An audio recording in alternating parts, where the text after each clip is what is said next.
Վայոց ձորի մարզում ամփոփվեց ազգային ժողովի նախագահ Հովիկ Աբրահամյանի հովանու ներքո անցկացվող ասմուքի հանրապետական մրցույթ փառատոնի մարզային փուլը։ Ժյուրիի կազմում ընդգրկված են սիրված եւ հեղինակություն վայելող մշակութային եւ քաղաքական գործիչներ։ Ասմուքի մրցույթ ցերեկույթից անմասն չմնաց նաեւ Վայոց ձորի մարզպետ Սերգեյ Բագրատյանը։ Նաեւ օրս նաեւ ինձ դիք եմ անբարազդեղ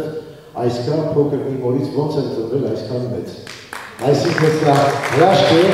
որ շիրակը պարգևեց երբևէ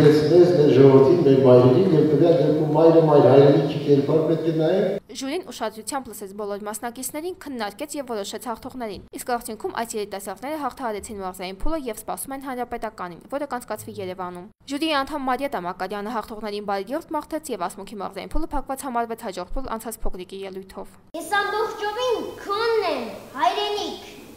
եւ մոմի նման ճամփեքիդ վրա քո փառքի համար թե մի օր վառվեմ, մոխրաբից անգամ ինձնից չի մնա։